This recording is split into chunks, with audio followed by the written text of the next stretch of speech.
Okay, good morning, everybody. How many of you, raise your hands, were with us when we adjourned at, what time, about 1:40?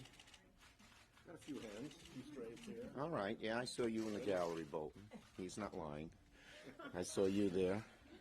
Okay, thank you. But I hope everyone got a good night's sleep. And let's talk about yesterday.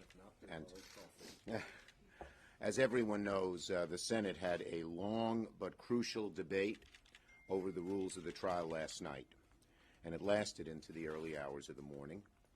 Now, the American people expect a fair trial. Our oaths, our solemn oaths to the impeachment trial and to our Senate office demand it. So before we proceeded to opening arguments, it was non-negotiable for us that the Senate at least consider the question of evidence, witnesses, and documents, and the rules of a fair trial. I publicly offered to delay some of the votes until today to spare everyone from staying late.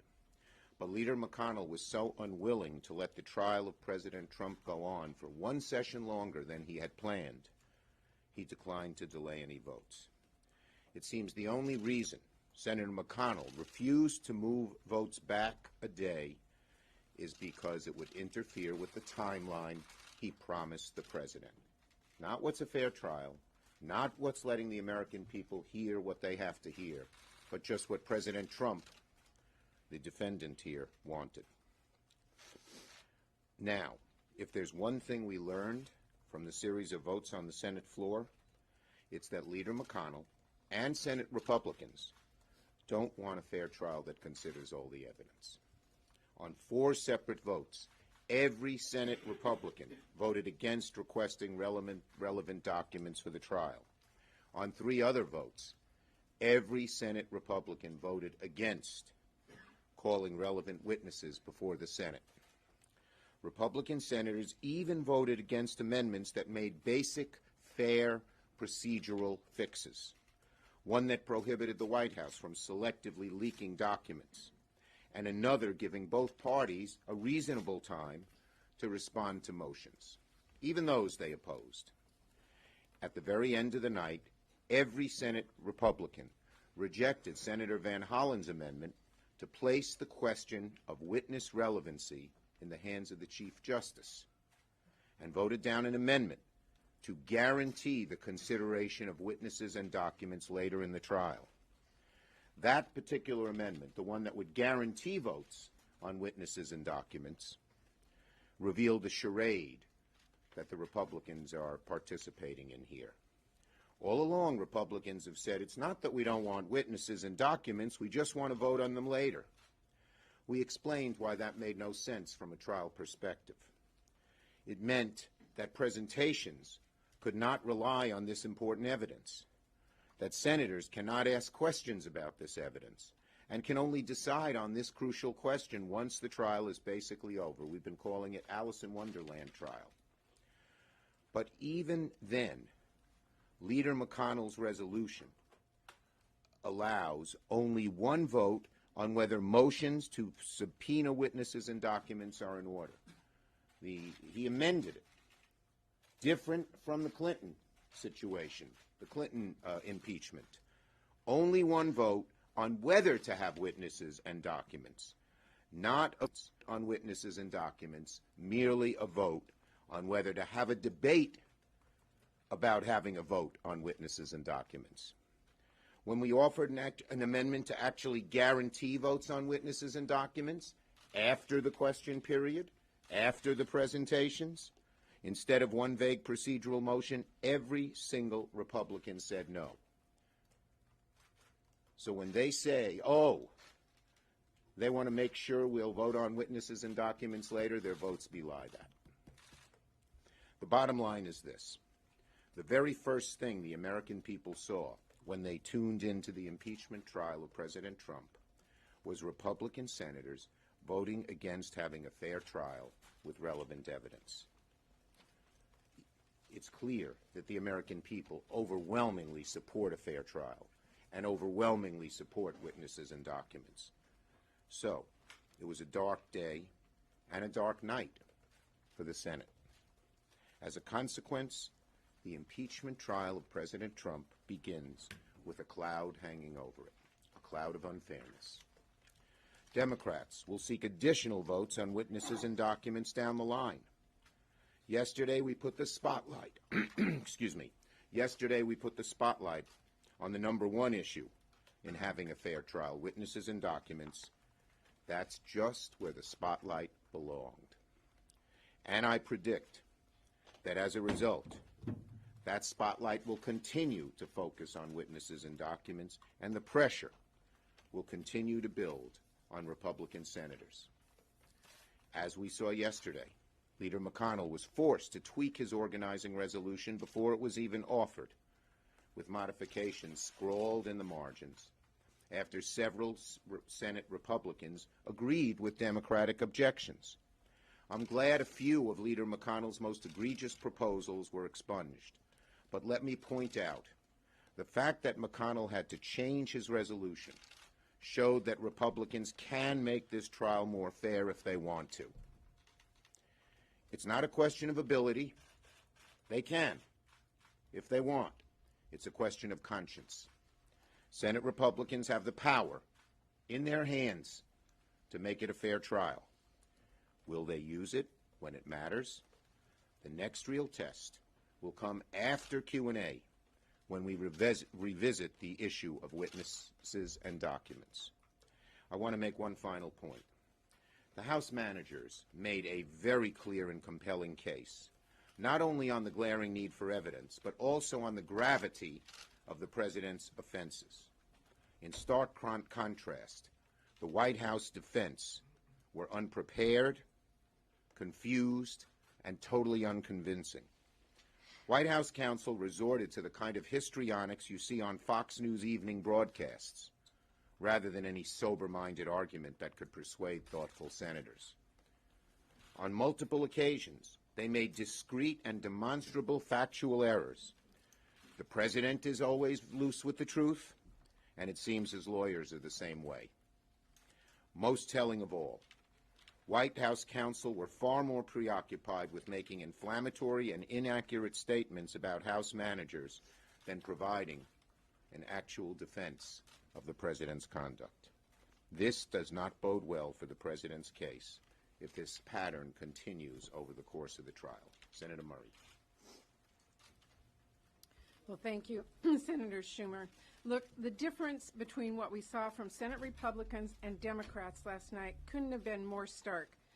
Democrats made very simple, straightforward requests for documents and testimony directly related to the charges against the president, information that so far has been hidden from the public. And each time, this Republican-controlled Senate said no. They said no to allowing the president's key aides to testify, no to allowing documents that could shed light on the president's actions to be subpoenaed. They said no to each and every attempt on our part to ensure a fair and honest trial. Look, if the president is truly as innocent as he claims, Republicans should want his aides to testify. He should want his administration's documents to be considered. Clearly, they don't. The charges brought against this president that he demanded a foreign government interfere in our elections to help his campaign, that he abused his power as president and obstructed Congress, could not be more serious. This is about our democracy and our future, and we are going to keep doing everything we can to push for a fair and honest trial like Americans deserve, not a cover-up. Senator Whitehouse. Thank you, Chuck. Good morning. It is clear from last night that we are now on a partisan forced march towards a predetermined outcome. I fully agree with Leader Schumer's remarks in that respect. I want to add an additional point. I have been an assistant attorney general and an attorney general in my state. I've been a United States attorney. I've been the governor's legal counsel. I've been a practicing private lawyer. I have taught in law schools for 40 years. I have looked at, participated in, and studied legal proceedings. And one thing is true, whether you're looking at a criminal proceeding or a civil proceeding or an administrative proceeding, and that is that there is only two ways in which evidence is kept out of the proceeding. One is if it is excluded because of some legal bar to its presentation, and the other is if you don't know it's there. There is no third way. This proceeding, in my reckoning, for the first time in a multi-century tradition of American legal history, is denying to a legal proceeding evidence that we all know is there, that the House managers actually said is sitting in boxes ready to be produced to the Senate, without any finding that any of it should be excluded. Indeed, there could be no finding that it should be excluded because it meets every standard for the presentation of evidence. So my point for those who are not as familiar with the background to where we are right now as they might be is what a bizarre aberration this proceeding has become against a long and otherwise uncheckered background of American legal tradition. It is, as Leader Schumer said, a dark day from a dark night. Thank you. Senator Murphy of Connecticut. Thank you very much, Senator Schumer, Senator Whitehouse, Senator Murray. This trial thus far could not be further from historical precedents. This is the first time in history that a president has refused any and all cooperation with an impeachment inquiry, no documents, no production of witnesses. This is the first time that the Senate has adopted rules designed to present evidence from being entered into the record. This is the highest bar ever created in order to produce witnesses before a Senate trial. The goal is simple: to speed through this trial as quickly as possible, with as many hours of testimony being in the middle of the night as possible, to acquit the president as quickly as possible. We see our responsibility as truth finders, as fact seekers, and you cannot get to the truth of this matter without having witnesses and without having evidence. As Senator Schumer pointed out, something interesting happened yesterday. After Leader McConnell released his first version of the rules, which shocked everyone, as it was going to force the House managers to present much of their evidence in the dead of the night, those rules changed. They changed because Republican senators pressured Leader McConnell to do it. You know why? Because they know that the American public is plugged in. They know that the American public is not going to stand for a rigged trial. Now, they didn't unrig the trial with these small, last-minute, handwritten additions. But what we did see yesterday is that Republicans understand that their constituents are paying attention. And if they continue to obstruct the journey for truth, if they don't allow for any document protection or any witnesses, there is going to be hell to pay back in each one of their states. Ultimately, the people are in charge. And I think the people want us to continue to fight to make sure that this is a fair trial and all the facts are in front of us, no matter how senators may vote in the end. Questions? Yes. On the question of witnesses, are you willing to let Republicans bring in former Vice President Joe Biden or his son Hunter to testify in order to get the witnesses that you want? Look, the bottom line is that the witnesses should have something to do with and direct knowledge of the charges against the president. You know, we don't need to have witnesses that have nothing to do with this, that are trying to distract Americans from the truth. But if it comes Yes. to that, No. will you allow? Leader Schumer, would you cut a deal of any kind with Republicans to ensure that Americans get to Well, hear right from now, who you want to hear from? right now, we haven't heard them wanting any witnesses at all. So our first quest is to continue to focus our efforts and focus the American people on the need for a fair trial, which means witnesses and documents that, again, So are you ruling out a witness deal? reflect the truth. And the bottom line is this. We don't know what these witnesses and documents will reveal. They could be exculpatory of the president. They could be incriminating of the president. These are certainly not Democratic witnesses or Democratic documents. We want, as both of my colleagues said, the truth, and that's what we're going to focus on. Yes.